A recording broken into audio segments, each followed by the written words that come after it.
working. This is like working a yard. I know. You know, I did the show tonight for two reasons. One, because I love Pat. Actually, you wound up at the show. I know. Normally I do stand-up, but tonight I did sit down. But Pat's been one of the nicest guys. You know, I've known him, 13 years, 14 years. He's always been good to me. When I first started out, he's like, "You got it, kid. You keep going. He's terrific."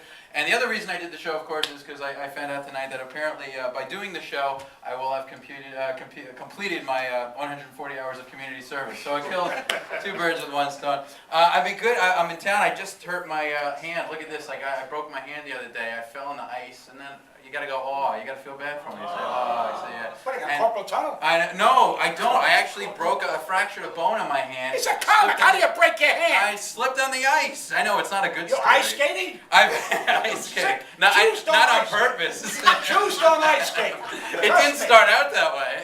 Swedish people ice skate. Norwegian people ice skate. Well, Jews eat ice skates and die.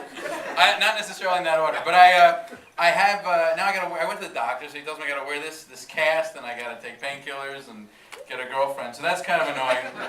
But no, it's not. See, it take a while. I love these guys. I'm taking them early. What's funny is you mentioned carpal tunnel. I feel badly for people who have carpal tunnel because they don't have a good story. You know, you say you slipped on the ice, or you say, "Hey, dude, you broke your hand. What happened?" "Oh, I was in a bar. Some guy disrespected my girl. I had to clock him." That's a good story. You got carpal tunnel. It's like, dude, what did you do to your hand? I was working on my computer. It's not as good a story. It's not as good a story.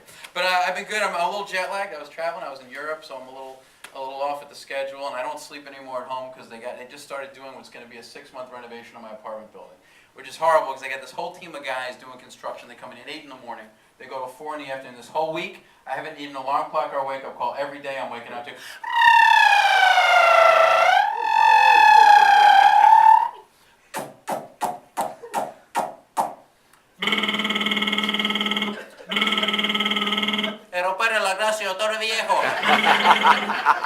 I've had no sleep the whole week. It's been terrible.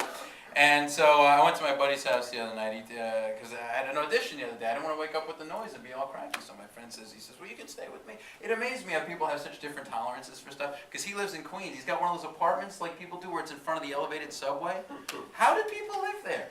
I'm whining to you guys about the drilling in my place for what, 5-6 days? His place, we're talking every 5-6 minutes. You got a train barrel in front of your place. You can't even have a conversation there. Lord knows you can't finish one because everything's like, "Hey dude, what's up?" "Oh, not much. I just came back from the..."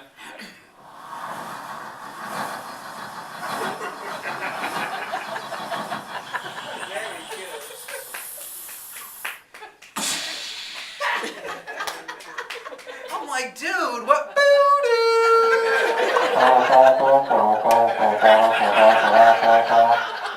Seriously, when did Charlie Brown's teacher start working for the radio? It's 2009. We got robots on Mars. We got space stations that turn urine into drinking water. Can we please fix the PA on the subway train now? We need to get our technological priorities together. You know, it's funny, you mentioned my dad. I was just talking to my dad on the... we need to fix the cell phones. I was talking to my dad. He says hello, by the way. I told him he says hello. And so my dad... I hate when my dad calls me from the cell phone for 2 reasons. One, he's always in his car. And 2, my dad's one of those guys who calls you from his car phone. Then he spends like 80% of the conversation yelling at traffic. While I'm trying to have a normal, decent, pleasant conversation. He's got road rage. I never hear half of it because of the buildings in town. The reception's terrible. The signal's always dropping out, always digitizing and stuff. He wonders why I don't return half his calls because he keeps leaving messages on my answering machine like this. "Beep, asked you with your father here. I'm in the car. I just got to work. Let's up later tonight."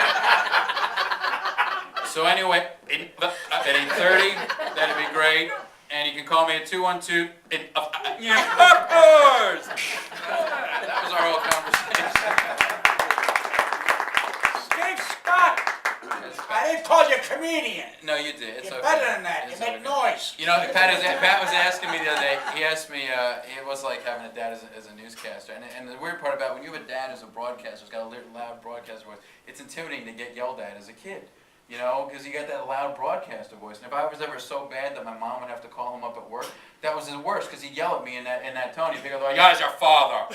Yeah, your mother has told me what you did. I'll tell you something, mister, you're in a lot of trouble. And you're going to get it when I get home. Tonight, at 11.